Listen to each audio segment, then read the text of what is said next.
पहले मैं खानपुर विधायक उमेश कुमार जी जो संविधान की दुहाई दे रहे हैं, जो हमारे देवतुल्य डॉक्टर भीमराव अंबेडकर जी की बातें कर रहे हैं, तो मैं सबसे पहले उमेश कुमार जी से ये प्रश्न पूछना चाहता हूं कि आप संविधान की दुहाई देने वाले, आपने खानपुर विधायक बनते हुए हमारे एससी समाज की कितनी माताओं को, कितनी बहनों को और हमारे कितने भाइयों को आपने रोजगार देने का कार्य किया? आपने विधायक निधि के कितने ठेके जो है हमारे जो है एससी समाज के भाइयों को दिए हैं? आप जिस संविधान की बात करते हैं, हमारे उत्तराखंड की संस्कृति के अंदर संविधान को मानने की जो क्षमता है, जिन मुख्यमंत्रियों ने आप पर विश्वास करके आपको अपने साथ बिठाया, आपको अपने साथ भाई बना करके बिठाया, आपने जिस थाली में खाया उसी थाली में छेद किया, उन्हीं मुख्यमंत्रियों की आपने स्टिंग कर उन्हें ब्लैकमेल करा। और आप संविधान की जो बातें कर रहे हैं, मैं आपसे एक प्रश्न पूछ रहा हूं कि आप स्कूटर से लेकर के हवाई जहाज तक के सफर का ये पैसा कहां से आया? आपने दलाली करी, ब्लैकमेलिंग करी, ये पैसा कहां से आया? लोगों ने यहां पर बिस्किट की फैक्ट्रियां लगाई, लोगों ने यहां पर उद्योग लगाए, लोगों को हमारी यहां देवतुल्य जनता ने उनको अपने सरमाथे पर बिठाने का कार्य किया। लेकिन आप जैसे ब्लैकमेलरों को हम बिल्कुल इस प्रदेश में बसने नहीं देंगे।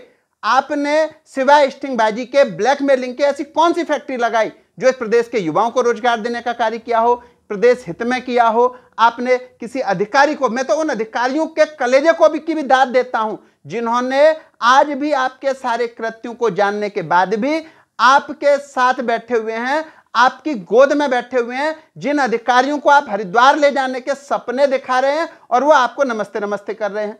उसके अलावा मैं, आपने जो ये कहा है कि किसी के बाप में दम नहीं है, तो अगर आपने अपनी मां का दूध पिया हो तो 3 दिन पूरे हो चुके हैं, आप बैठ जाइए ना भूख हड़ताल पर कप्तान साहब के यहां, जब तक उसकी निष्पक्ष विवेचना नहीं हो जाती। आपने 3 दिन बाद आंदोलन की चेतावनी दी थी, बैठिए, अगर आपने कि आप में दम है तो जाइए, बैठ के दिखाइए और भूख हड़ताल करिए, तब हम देखेंगे कि आप में कि मां ने आपको कितना दूध पिला रखा है। आप जो टिप्पणी कर रहे हैं, अपनी भाषा को मर्यादित करके रखिए। मैंने जो भी कहा है वो बिल्कुल सत्य कहा है, बिल्कुल ईमानदारी से कहा है। और तीसरी चीज, आप ये कहते हैं कि मैं जनप्रतिनिधि हूं, मैं विधायक हूं।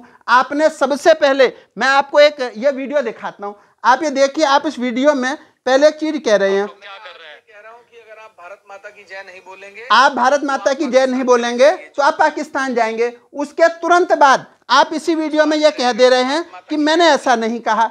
मैं जो है, क्या नाम कहते हैं, आपके जनप्रतिनिधि कैसे हैं? आप अपने बयानों पर कायम नहीं हैं, आप लोगों के कार्य नहीं कर रहे हैं। आप सिवाय झूठ बोलने के, सिवाय स्टिंग करने के, आप इस प्रदेश के लिए क्या कर रहे हैं? और उत्तराखंड में रहने वाला हर व्यक्ति उत्तराखंडी है, लेकिन इस प्रकार के ब्लैकमेलरों को यहां नहीं रहने देंगे। और सबसे बड़ी चीज, अगर आप समाज सेवा कर रहे थे तो मैं फिर कहता हूं, गाजियाबाद में क्यों नहीं करी? आपको जब से योगी जी वहां आए तब से आप यहां पर राजनीति में सवार हो रहे हैं। और आप जो ये कहते हैं कि मैंने इस प्रदेश के लिए क्या करा, मैंने कौन से आंदोलन करे, तो मैं आपको बता रहा हूं। आप ये कहते कैसा दल, कौन सा स्वराज सेवा दल? आप ही के पहाड़ टीवी पर अपने चैनल को बढ़ाने के लिए जो मेरे आंदोलनों को आपने दिखाया, उसको देखिए। आपके द्वारा जब आपकी टीआरपी नहीं थी, जब आपके चैनल को कोई पूछता नहीं था, तब आप मेरे इंटरव्यू को चला करके आपने टीआरपी लेने का कार्य करा। और उसके अलावा आपने लोगों से पैसे लेकर के उसको डिलीट करने का कार्य किया। उसके अलावा आज आप जिस प्रकार की बातें कर रहे हैं कि जो है किसी भी व्यक्ति में ताकत नहीं है, तो मैं आपसे फिर कह रहा हूं कि आप जितनी छोटी राजनीति करते हैं, आप युवाओं को हेलीकॉप्टर के माध्यम से जो उन्हें लूटने का, उन्हें धोखा देने का, उनके साथ छलावा करने का कार्य करते हैं, ये आप बंद कर दीजिए। आप ये कहते हैं नेताओं ने क्या किया, मैं फिर से कह रहा हूं कि मैं आपकी विधायक निधि की एक एक रुपए की जांच, आपके द्वारा किए हुए एक एक कार्य की जांच, उन ठेकेदारों ने जिन्होंने उन ठेकों को